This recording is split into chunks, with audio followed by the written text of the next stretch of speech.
Hello, future medical professionals. Welcome to an exciting journey into the human body. Today, we are diving deep into Class 11 Biology, Chapter Body Fluids and Circulation. Our specific focus will be on a critical yet often overlooked aspect, mineral toxicity.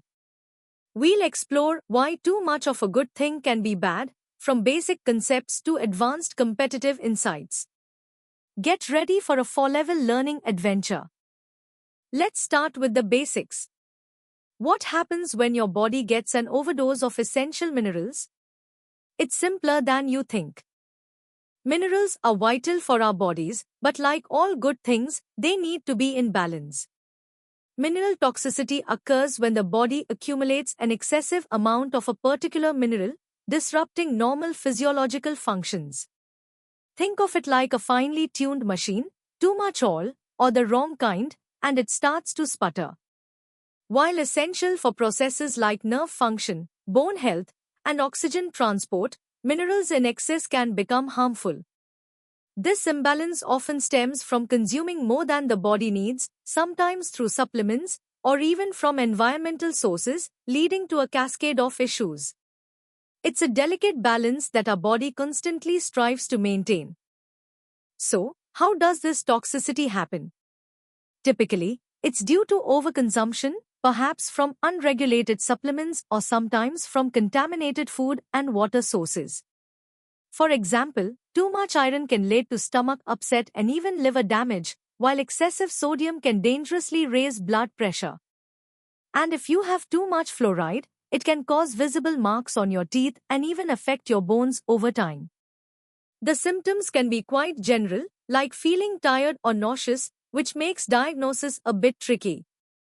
The best defense is a balanced diet and always consulting a doctor before taking any supplements to ensure you're getting just what your body needs, nothing more, nothing less. Time to test your understanding. Here are 3 easy practice questions. Pause the video, think about the answers, and see if you've grasped the fundamental concepts of mineral toxicity. Good luck! Ready to go a bit deeper? Let's explore specific minerals and how their excess can impact your health, along with how doctors diagnose and manage these conditions. Minerals are indeed a double-edged sword. Essential for life, yet toxic in excess. Consider iron, crucial for oxygen transport, but in conditions like hemochromatosis, excess iron accumulates, damaging organs like the liver and heart. Similarly, copper, vital for enzymes, can be deadly in excess due to genetic disorders like Wilson's disease, leading to severe liver and neurological issues. Even common minerals like sodium, when excessively high, can cause hypernatremia, leading to cellular dehydration and potentially brain dysfunction. Fluoride, beneficial for teeth in small amounts, causes dental and skeletal fluorosis when consumed in chronic high doses. These examples highlight how the body's delicate mineral balance is critical for health. The mechanisms behind mineral toxicity are diverse. Many excess minerals, particularly heavy metals and even essential ones like iron and copper, can generate reactive oxygen species, leading to oxidative stress and cellular damage. This is like rust forming inside your cells. Other minerals can directly inhibit vital enzymes, disrupting metabolic pathways. They can also displace essential ions, interfering with normal cellular signaling. For instance, lead can mimic calcium, getting incorporated into bones and disrupting nerve function. Factors like the dose, duration of exposure, an individual's genetic makeup, and existing health conditions all play a crucial role in determining susceptibility and the severity of toxicity. Children, for example, are often more vulnerable to certain mineral toxicities. Diagnosing mineral toxicity often involves blood tests, urine analysis, and sometimes even tissue biopsies to pinpoint elevated mineral levels. Once diagnosed, management strategies are tailored to the specific mineral and the severity of the condition. This typically includes stopping the source of the excess mineral, making necessary dietary changes, and in severe cases, using chelation therapy. Chelation therapy involves administering special agents that bind to the toxic minerals, forming complexes that can then be safely excreted from the body.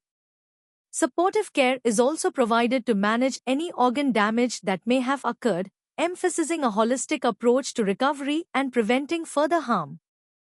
Now, let's challenge your understanding with 5 medium-level questions.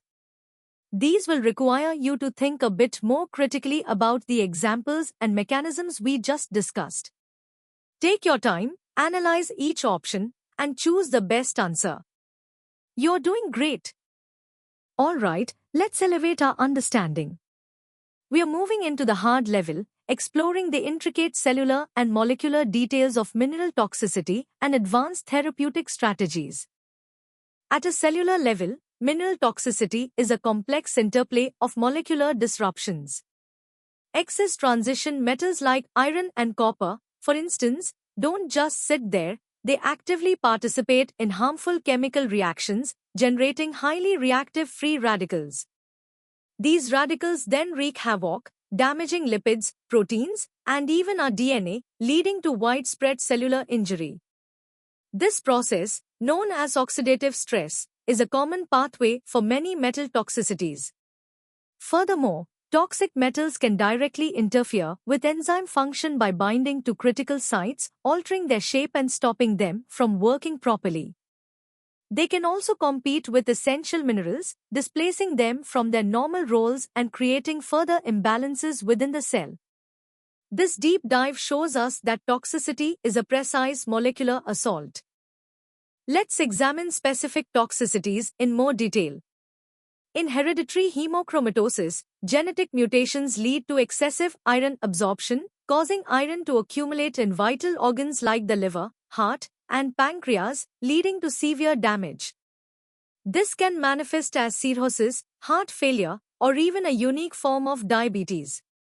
Wilson's disease, on the other hand, is a genetic disorder where copper excretion is impaired, leading to its buildup in the liver, brain, and eyes. This can cause liver failure, neurological problems, and characteristic corneal rings. For fluoride toxicity, chronic high intake leads to its deposition in bones and teeth. While it initially strengthens bones, it eventually makes them brittle and can cause painful skeletal deformities. Each mineral has its unique way of causing harm, often targeting specific tissues and molecular pathways, which makes understanding these details crucial for diagnosis and treatment. Understanding the interactions between different minerals is crucial. For example, high zinc intake can actually protect against copper toxicity by inducing proteins that bind copper more tightly, preventing its absorption. This antagonistic relationship is so significant that zinc is sometimes used as a treatment for Wilson's disease. Conversely, deficiencies in one mineral can sometimes worsen the toxicity of another, highlighting the importance of maintaining overall mineral balance, not just focusing on individual levels. Clinically, diagnosing mineral toxicity often involves looking beyond general symptoms. Specific markers, like serum ferritin and transferrin saturation for iron, or ceruloplasmin and urinary copper for Wilson's disease, are key. Imaging techniques like MRI can also detect mineral deposits in organs. Treatment often involves chelation therapy, where specific agents bind to and remove the excess metal, or simple dietary restrictions and, in some cases like hemochromatosis, therapeutic blood removal. You've navigated some complex concepts. Now, take on these 7 hard-level questions. They require a comprehensive understanding of mechanisms, specific examples, and therapeutic approaches. Read carefully, think critically, and apply what you've learned. Good luck. Welcome to the hardest level. Here, we'll push the boundaries of your knowledge, delving into competitive depth, genetic insights, advanced diagnostics, and the broader public health implications of mineral toxicity. Prepare for an intensive learning experience. Many severe mineral toxicities are rooted in our genes. Take hereditary hemochromatosis, primarily caused by HFE gene mutations. This genetic flaw disrupts hepcidin, a key iron-regulating hormone, leading to unchecked iron absorption and accumulation in vital organs. Similarly, Wilson's disease, an autosomal recessive condition, results from mutations in the ATP7B gene. This gene is crucial for copper transport and its incorporation into ceruloplasmin. When defective, copper builds up in the liver and brain, causing severe damage. Understanding these genetic predispositions is not just academic, it's foundational for early detection, genetic counseling, and developing targeted, personalized therapies. It's about catching the problem before it spirals out of control, armed with the knowledge of an individual's unique genetic blueprint. The journey of a toxic mineral through the body, from entry to its destructive effects, is governed by pharmacokinetics and pharmacodynamics. Consider lead. Its similarity to calcium allows it to easily enter the body, distributing to bones where it can persist for decades. Its toxicity stems from its ability to inhibit crucial enzymes, disrupt nerve signaling, and interfere with red blood cell production. Mercury, especially its organic form, methylmercury, is particularly insidious. It readily crosses the blood-brain barrier, accumulating in the central nervous system where it damages microtubules and impairs protein synthesis, leading to severe neurological dysfunction. The specific chemical form of the mineral, the duration of exposure, and an individual's unique metabolic capabilities all profoundly influence the actual toxic dose and the eventual clinical outcome, making each case a complex puzzle of biological and chemical interactions. Accurate diagnosis of mineral toxicity relies on sophisticated analytical techniques. Atomic absorption spectroscopy and inductively coupled plasma mass spectrometry are gold standards, offering highly sensitive quantification of trace elements in biological samples. They can detect even minute concentrations, crucial for early diagnosis. Beyond just quantity, speciation analysis is vital. This technique differentiates between various chemical forms of an element, as toxicity can vary dramatically. Think of the difference between relatively benign chromium-3 and highly toxic chromium-6. We also use X-ray fluorescence, a non-invasive method, to measure elements like lead in bone in vivo star. Furthermore, researchers are increasingly employing biomarkers of effect, which measure the biological impact of mineral exposure, such as oxidative stress markers or enzyme inhibition, even before overt clinical symptoms appear. These advanced tools provide a detailed molecular fingerprint of toxicity, guiding precise interventions. Mineral toxicity isn't just an individual health concern, it has significant public health and environmental implications. Industrial activities like mining, smelting, and manufacturing are major sources of heavy metal pollution, contaminating water, soil, and air with elements like lead, cadmium, arsenic, and mercury. This widespread environmental exposure leads to chronic, low-level toxicity across populations, contributing to developmental neurotoxicity in children and increased cancer risks. Public health efforts are multifaceted, involving strict regulatory standards for mineral levels in food, water, and air, along with robust biomonitoring programs to assess population exposure. Environmental remediation, such as cleaning up contaminated sites, and extensive public education campaigns are also crucial. Emerging research is exploring novel therapeutic strategies, from nanotechnology for targeted drug delivery to gene editing for genetic predispositions. This holistic approach, from environmental protection to cutting-edge medical interventions, is essential in combating the pervasive threat of mineral toxicity. You've made it to the ultimate challenge.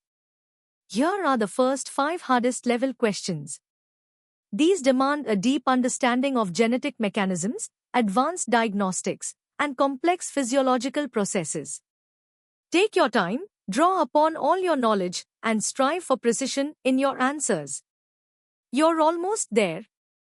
And now, for the final 5 questions of the hardest level. These questions will truly test your ability to synthesize information, apply advanced concepts, and think like a competitive exam topper. Push your limits, analyze every detail, and choose your answers carefully. Congratulations on reaching this level of mastery. Congratulations, you've completed an in-depth exploration of mineral toxicity. From the basics to the most advanced concepts, you've gained invaluable knowledge. To continue your learning journey and access more such comprehensive content for NEET and other competitive exams, visit synapse.omaps.in. Don't forget to subscribe to our channel for regular updates and more engaging educational videos. Keep learning, keep growing, and keep pushing towards your medical dreams. Thank you for joining us today.